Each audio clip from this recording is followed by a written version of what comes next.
Hey Google, pick a number between 1 and 150.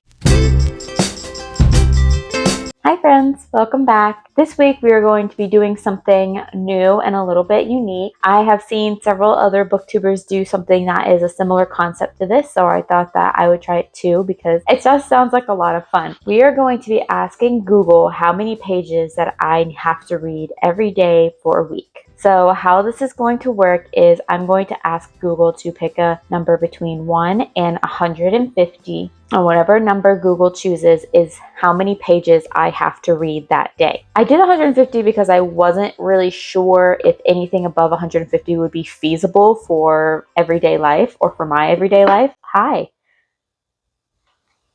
So 150 is really the max that I can do and actually accomplish every single day. Anything more than that is just not reasonable. So we are going to be doing that. And the book that we are going to be starting with is The Housemaid's Secret by Freida McFadden. Now, this is the second book in the Housemaid series. This is a thriller series. And the first one I think I gave it a 3.25 or 3.5. I don't remember exactly the rating that I gave it, but it was somewhere in the 3 range. I don't typically rate thrillers super high because I don't really know why I don't rate thrillers super high. I just never really have. It was good. I mean, it was good enough for me to want to continue the series. So I'm expecting about the same from The Housemaid's Secret, something that's in the 3-ish range. The main reason why I'm going to be reading this, besides the fact that it's on my fall TBR, is that I kind of need a genre switch up. You guys saw in my last vlog that I had read several fantasy in a row, and I love fantasy, but I kind of needed a break. So I read a romance, and now I'm still not quite ready to go back into fantasy again. And I have 2 more fantasies left on my fall TBR. I have Wicked and 6 of Crows. So I thought that I would continue to give myself a little bit of a break by reading a thriller. So this is the one we're going to do. I'm a little confused because I think her eye color is different on this cover than it was on the last cover. Anyway, we're going to ask Google how many pages we need to read. I started this one a couple days ago, so I'm already about 8% in, and I'm currently reading it on my Kindle because right now it's on Kindle Unlimited, and I think I tend to read faster on my Kindle. So what I'm going to do is I'm going to scale this page of my Kindle so it matches what is actually in the physical book. So hopefully the page numbers will be the same in the book as it is on my Kindle. That's pretty much it. There's not really much else to say besides that. So let's ask Google how many pages. Hey Google, pick a number between 1 and 150. Here's a random number, 94. 94. Okay, I don't know if you guys could hear that or not. Google said that I have to read 94 pages today. So I will be continuing The Housemaid's Secret, and I will keep you guys updated as I go along. If you are unaware of what the Housemaid series is about, it's about this girl named Millie who had committed some crimes in the past. So in the first book, she finds a job as a housemaid, and the story unfolds from there. And this one is she's a housemaid in a different house, and I'm sure something different happens. I'm not exactly sure what happened. I'm assuming it's going to be pretty similar to the first one, the main concept, but I guess we'll see because there's 3 books in the series, so you can't really write the same story 3 times and people still like it and think that it's engaging. So it has to be different enough for the series to actually continue well. I feel like 94 pages is doable.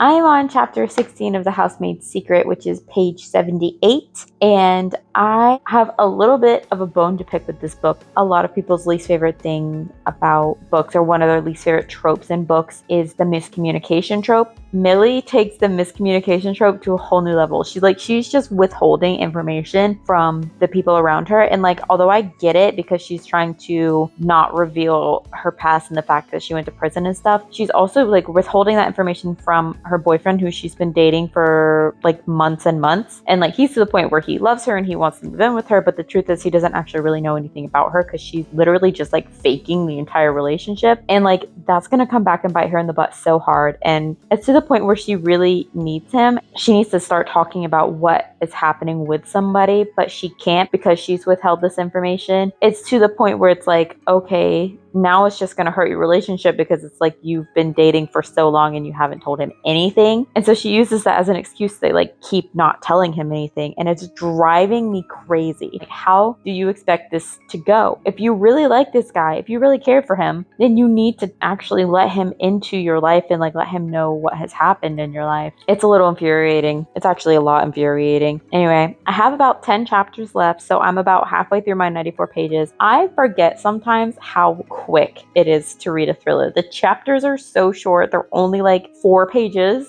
And the pacing of the writing is obviously really quick too because she has to keep you interested and on your toes. As far as the main plot line, so far it does kind of give the same vibes as the original book. But of course, we already know what happened in the original book. Yeah, this is a good book for this challenge because it goes by super, super fast. Anyway, back to reading.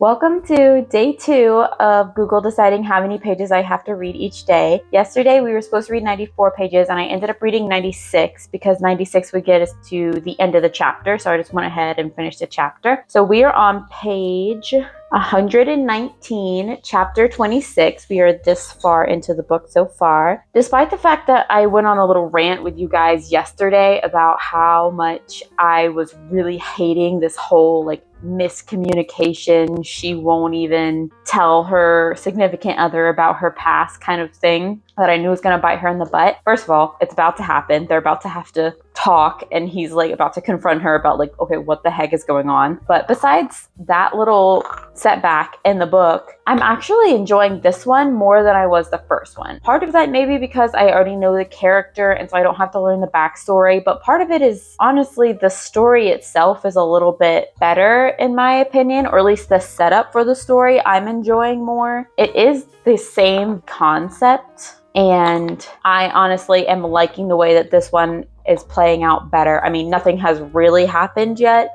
but I like the setup better is what I'm trying to say. So that is my update as to where we're at. I have not yet asked Google how many pages we're supposed to read today, but I'm sitting here in the spot that you guys haven't seen before because it is right next to my handy little Google Dot. So we are about to ask Google together how many pages that I am supposed to read today. Hey Google, pick a number between 1 and 150.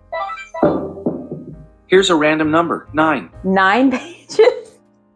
Well, that's not very much at all. We might have to go over that. I have a very busy day today, so I'm very grateful for the fact that it's a low number, but that might be a little too low. That won't actually help me get very far in the book. I wonder if I ask him again what he'll say. That would only get us to chapter 29 and we're about to start chapter 26. That's just not very long at all. I am going to ask Google again and see if he gives me another low number. And if he does, then I'm going to add those two together because 9 pages is maybe not quite enough for this challenge because that's actually not really a challenge at all. Let's try again. Hey Google, pick a number between 1 and 150. Here's a random number, 8. Okay, 8. We can do that. That will still put us in the middle of a chapter, I think. Okay, so if we read to page... Hi, Cheddar. Hello. So if we read to page 136, that is the end of a chapter, so that's kind of perfect. That will be right before chapter 31, so that will be that much. And honestly, I don't have that much time to read today. I have a very busy afternoon and evening. I think that is about perfect for... about how much time I have today. So I will not be asking Google to do again, but that's low. The nice thing about this book is that the chapters are really short, so you feel like you're making progress very, very quickly. So yeah, 17 pages today. That is just not bad at all. I will keep you guys updated on how the story progresses, though with only 17 pages, I'm not expecting too much to happen. So let's go ahead and get these 17 pages knocked out.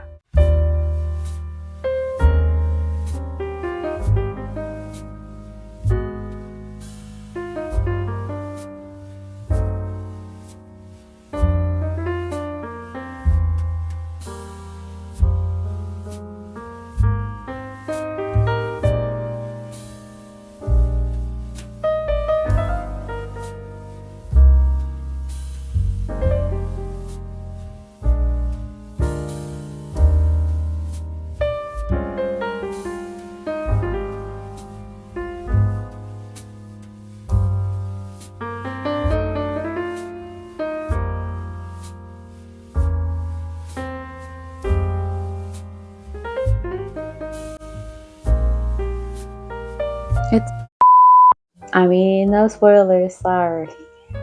I'm putting money on that guy being the person that's doing it.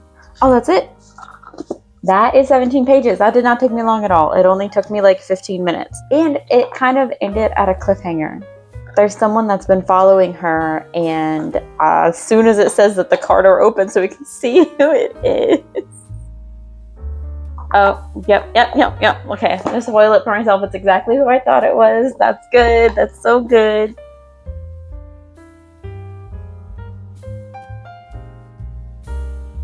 Okay, I read one more chapter because I had to figure out who it was that was following her. And my suspicion was right. So yeah, now I'm not at a cliffhanger anymore. So I will be stopping again. This only took me like 15-20 minutes in order to read the 17 pages that we needed to read. This book goes super fast. That is it for today. I will see you guys tomorrow.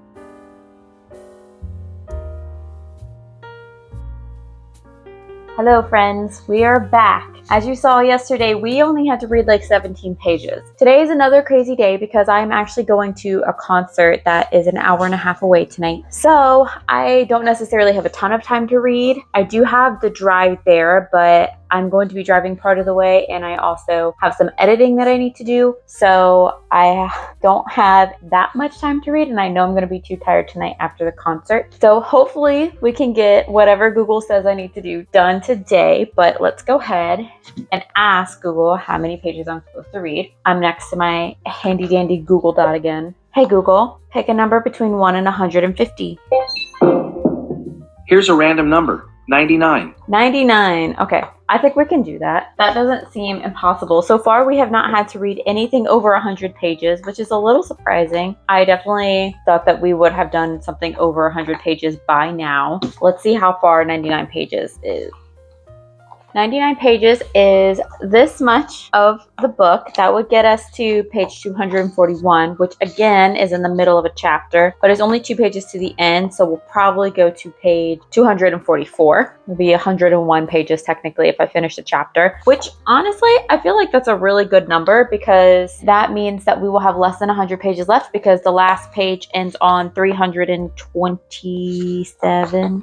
Yeah, 327. So that means we'll have less than 100 pages left. So tomorrow, if we have to leave over 100 pages, then that means that we will get to finish this book. I chose a really busy week to do this. I don't know why I thought that this would be a good project for this week, but nonetheless, we're really going to push through and we're going to get this book done in the next day or two. I will keep you guys updated. I will probably be rereading most of this in the car. And unideally, if I don't get it done before the concert, I will be reading it after the concert. But if that doesn't happen and I don't get through all 99 or in order to finish the chapter 101 pages, then I will add those pages onto whatever we have to read tomorrow. Oh yeah, I think that's pretty much it. I don't really have anything else to say. I will see you guys later tonight or tomorrow morning.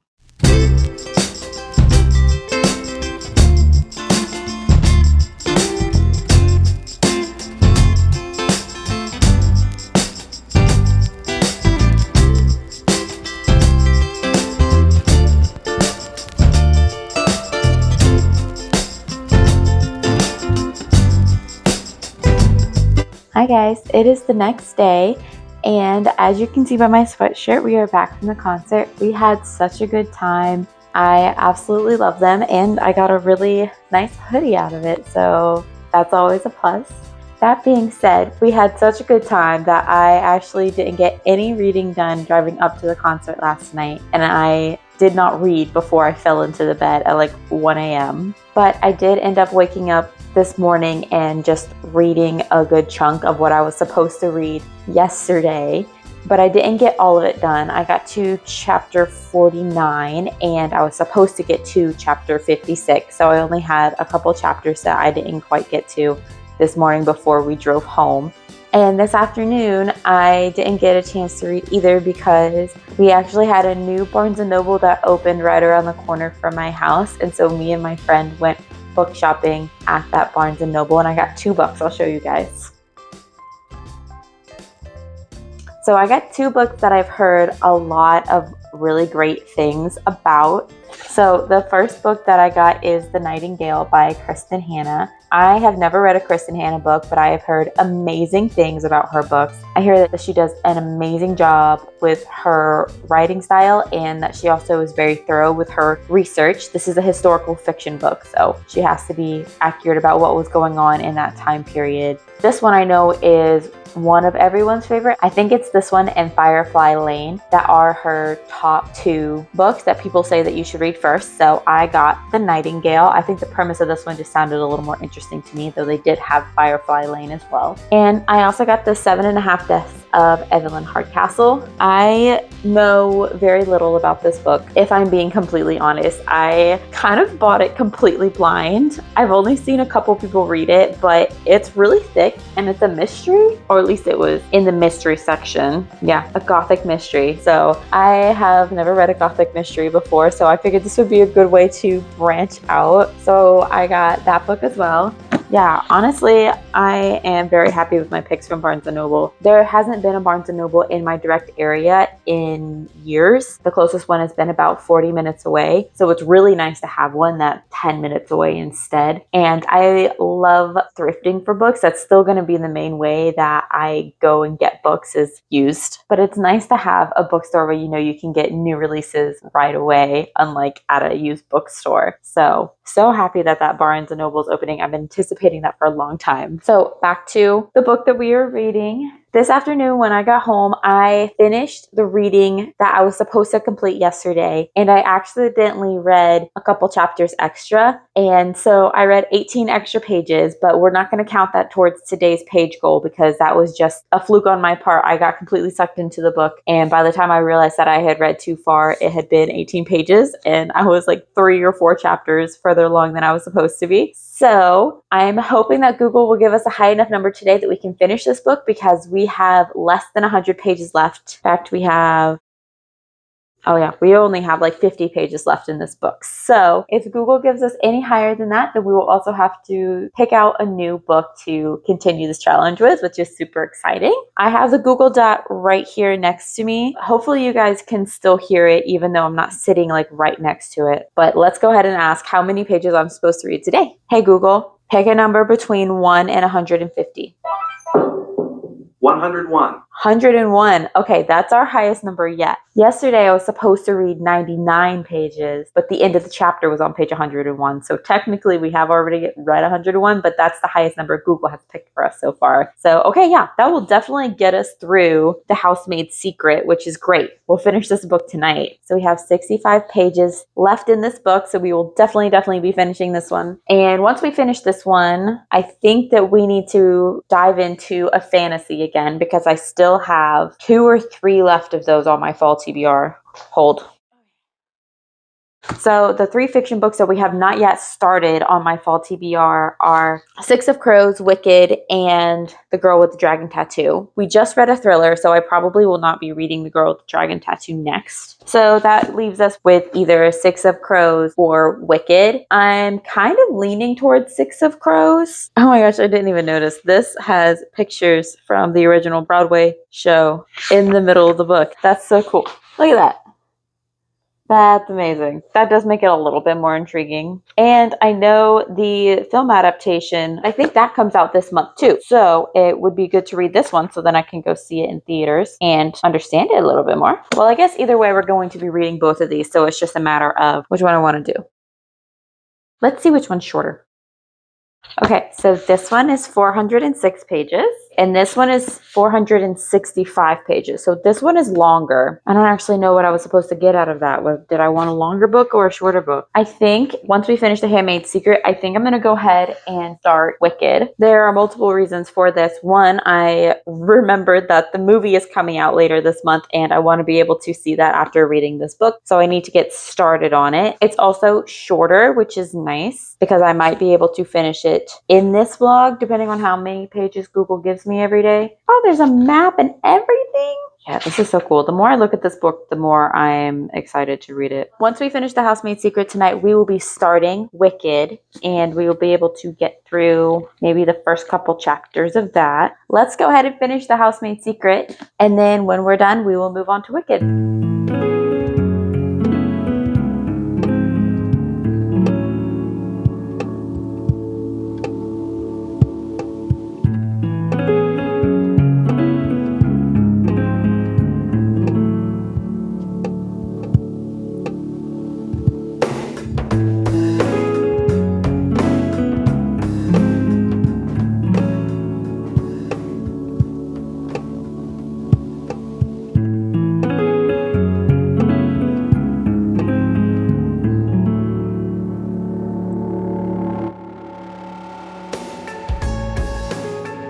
Last night, I finished The Housemaid's Secret by Frida McFadden, and honestly, I like this one better than I liked the first one. The first one was still good. I mean, it was good enough that I wanted to continue the series, but I like the premise of this one more, and this one actually got me more than the other one as far as like it surprised me. Like I said at first, I was kind of like, it's kind of the same thing, but a little bit different, and I mean, that stands true. It's the same, it's just a little different, but that is The Housemaid's Secret. So we had 60 something pages. I don't remember exactly what we had. And then we were supposed to read 37 pages in Wicked. And I did not get to that last night. So I'm going to be adding the 37 pages that I did not get to yesterday onto today's page count when we ask Google how many. And today we're just going to do a nice reading chunk where we finish yesterday's read and continue on to the pages that we're supposed to be reading today. As far as my rating for The Housemaid's Secret, I think I gave the last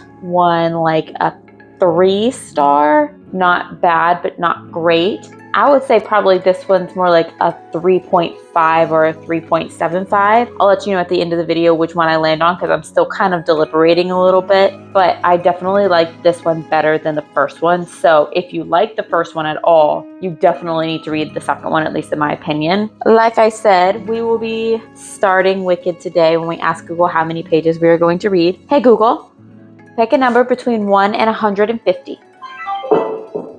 33. 33. Okay, that's not very many pages at all. Okay, so if we had to read 37 pages anyway, but then we only had to read 33 today, that means that we have to read to page 70 in this book. This book is right around 400 pages. I don't think it quite makes it there, but it's pretty close. Wait. Just kidding, it's 406 pages. It's right over 400 pages. So page 70 isn't going to get us too far. We'll get this far into it today. Maybe tomorrow I'll up the number, maybe 200 pages, just because we only have 3 days left in this challenge. And I want to try to get through at least most of this book in this challenge. I will keep you guys updated on how I like Wicked. I am super excited to read this. When I picked this up from the thrift store, I had completely forgotten that the Wicked movie is coming out this year. So I thought it was a read that was a little bit unique. No one was talking about it, but now the Wicked movie is coming out and everyone is going back and reading this book. So I am accidentally on trend. I do have one more update for you guys as far as the fall TBR. Last night, I also finished How to Read a Book by Adler and Dorian, and it was pretty good. I think I was expecting something a little bit more insightful when it came to fiction, but this is basically how to read a nonfiction book, and they go through how to read a book and how to analyze a book, but then they also go through how to read different types of book, like scientific books. I don't remember all of them, honestly. Science and math, history, practical books, yada yada. And I think that I expected something a little bit different just because I was expecting something that would pair along with fiction books and nonfiction books. They essentially said part of the way through this book that the rules that we're teaching you in the first part of this book have nothing to do with fiction and you can't really apply these to fiction. That was a little disappointing because I thought it was going to cover fiction as well. If you are primarily a nonfiction reader, I would maybe not recommend that you read this book, but I would put it forth as an option for you if you are interested in enhancing your reading experience. I found their advice to be a little bit idealistic and not quite practical for how much time I'm willing to dedicate to analyzing a nonfiction book before I even read it and how many times I'm willing to read it. But I guess as a part of their argument, if you do your due diligence to vet the book before you read it, then by the time you actually put time and effort into actually reading the book, you'll know that it's something worthwhile. So I don't know. I'll probably go back and just scan over those couple rules that they had in the very beginning just to keep myself refreshed on it, but probably not something I'm going to use very often. There was one quote that I wanted to read you on the last page that I thought was very good. And honestly, it was the best quote in the whole book. If you don't read the book, just listen to this quote. And then I think that honestly, you're good. A good book does reward you for trying to read it. The best books reward you most of all. The reward, of course, is of two kinds. First, there is the improvement in your reading skill that occurs when you successfully tackle a good, difficult work. Second, and this is in the long run much more important, a good book can teach you about the world and about yourself. You learn more about how to read better, but you also learn more about life. You become wiser, not just more knowledgeable. Books that provide nothing but information can produce that result, but wiser in the sense that you are more deeply aware of the great and enduring truths of human life. There are some human problems, after all, that have no solution. There are some relationships, both among human beings and between human beings and the non-human world, about which no one can have the last word. This is true not only in such fields as science and philosophy, where it is obvious that the final understanding about nature and its laws and about being and becoming has not been achieved by anyone and never will be. It is also true of such familiar and everyday matters as the relation between men and women, or parents and children, or man and God. These are all matters about which you cannot think too much or too well. The greatest books can help you think better about them because they were written by men and women who thought better than other people about them. Okay, the second quote has to do with reading a nonfiction book that you really, really enjoyed, but you know you probably won't end up reading it again because you've gotten everything out of it that you could, versus a book that you have read it once and you know that you could probably read it every couple years and get something brand new out of it because of the person that you've become since then. And this first part is specifically talking about nonfiction books that you know that you probably never will read again. It says, they make severe demands on the reader. They are still worth reading analytically once. But if you are skillful, you will be able to get everything out of them that they can give in the course of one good reading. They are books that you can read once and then put away on your shelf. You know that you will never have to read them again, although you may return to them to check certain points or refresh your memory of certain ideas or episodes. But how do you know that you do not ever have to read such books again? You know by your own mental reaction to the experience of reading them. Such a book stretches your mind and increases your understanding, but as your mind stretches and your understanding increases, you realize, by a process that is more or less mysterious, that you are not going to be changed anymore in the future by this book. You realize that you have grasped the book in its entirety. You are grateful to it for what it has given you, but you know that it has no more to give.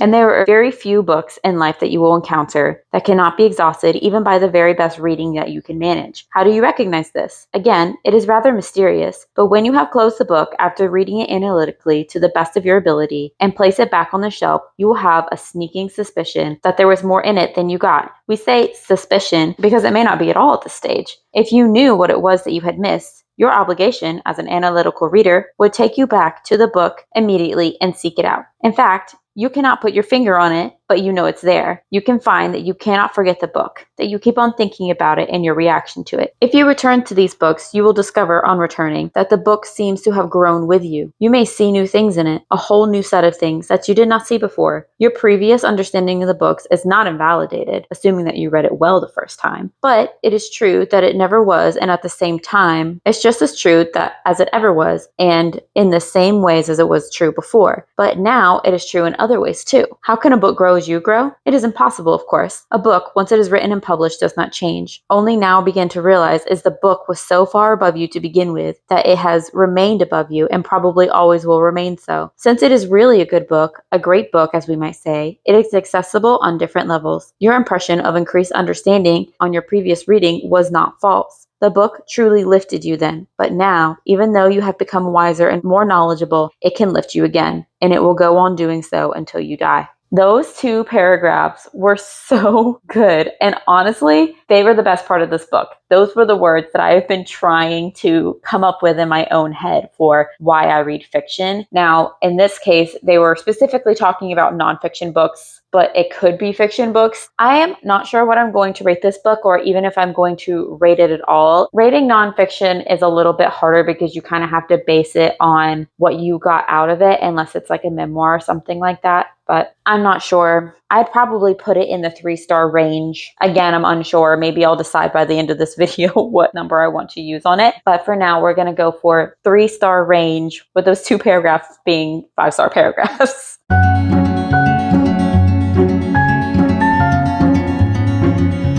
Another day, another reading challenge. Yet again, this has been a very consistent theme.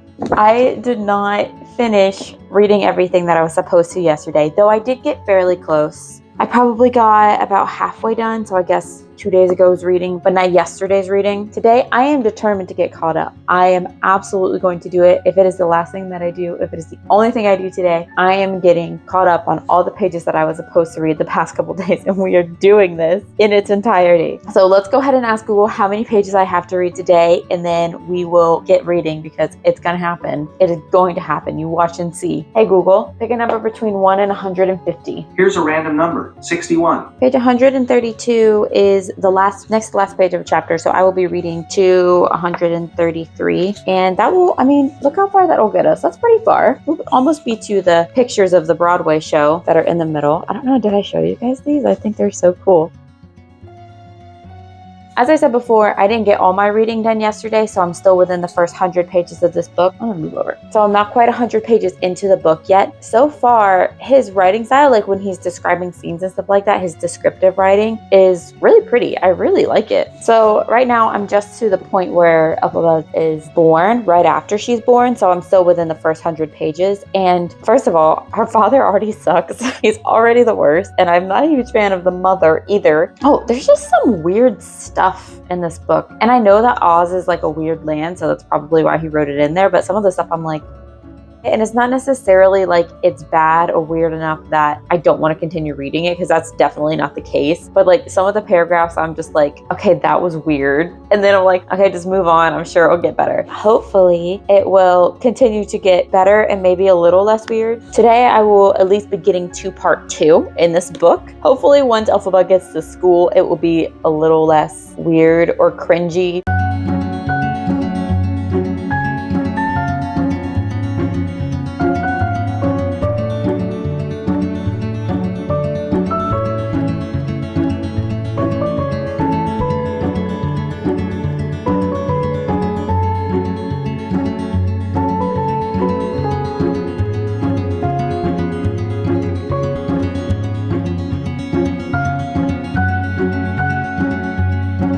I cannot believe it, but it is the last day of asking Google how many pages I'm supposed to read every single day. I've had so much fun with this challenge. It has been great. Just the idea of like knowing exactly how many pages I'm supposed to read or exactly what I'm supposed to get to, for me personally, is almost more motivating than just sitting down and just reading for a certain amount of time, because it's like such a solid goal. And so I don't know, there's just like something about like having that very concrete number. Something like clicks in my brain. I just loves it so much. So I will probably be doing this challenge again because I had a great time with it, and I hope you guys are enjoying it too. It's been exactly a week since we started this challenge, and we have made it all the way through the Housemaid Secret, and we are on page 133 of 400-ish in Wicked. I am liking this book better now than I did. Part 1 was weird. I didn't really like it. Even the way that Elphaba was portrayed when she was little was just like very strange. But there were like little nods to like what's gonna happen in the future, and like things you know about her as the Wicked Witch of the West that you see like in her infancy. That's like, okay. But now that we're in part 2, I am liking it so much better. It's much less weird, and Elphaba is much less weird. She is now like 16 or 17, I think, and she is at university. She's at Shiz. She's with Glenda. They are roommate. Hopefully when I get further along in the book, we will get some more details. They haven't talked about Elphaba's sister at all, and I'm really confused because she has a sister in the play. I don't understand where she comes in. It's not matching as much with the play in this current moment as I was expecting, as far as like just basic plot points, like her sister not being around, or like not knowing that much about the wizard or how he came into power. Like I don't know any political background at all. They didn't explain it. I don't know. I'm gonna have to keep reading and find out. We'll probably find out today. So let's ask Google how many pages I have to read today, and hopefully we'll be able to get over halfway done with this book today. Hey Google, pick a number between 1 and 200. 160. Okay, well, we're definitely going to get over halfway if we read 160 pages. We're going to have to read this giant chunk today. Okay, I will see you guys with an update later today when I hopefully reach the page goal, or at least when I am close and the day is closing out and we can wrap up this challenge together. So I will see you guys in a little bit.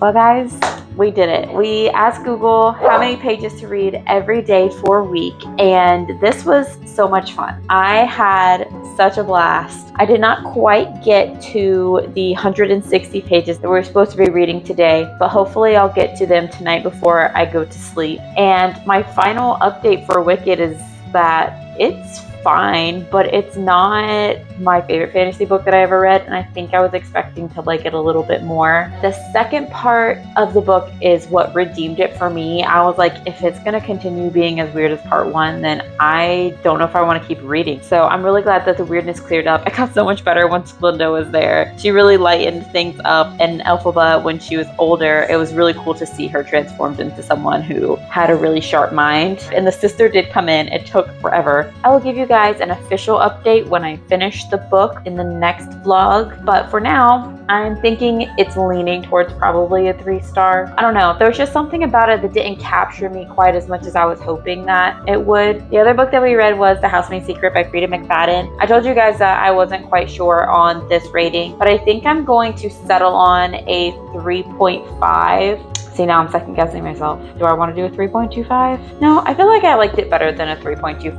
I'm gonna go with 3.5 because, like I mentioned earlier in this vlog, this one was so much better than the first one. And the more I think about it and the more hindsight I have on this book, the more I just liked this book better. I haven't read a book that I absolutely just loved since Fourth Wing. I mean, I liked Assistant to the Villain, but it wasn't like amazing, out of this world. I just thought it was really fun. So I haven't had anything in the high 4s or 5-star read in about a month now. And even though it's only been a month, I'm already craving like having a 5-star read again. And I wish that every book was 5 stars, but most of them are middle of the road, like this one where it's a 3.5. And if you like thrillers, then sure, you should read it, but it's nothing that I'm just like gonna go out of my way to recommend to people. If you haven't read Fourth Wing, you should read Fourth Wing. That is like the moral of this little rant. These are the only 2 little books that we read for this vlog. I hope that you guys enjoyed this vlog. If you did, you know exactly what to do. Go ahead and hit that subscribe button and leave a comment down below, and I will see you guys next time.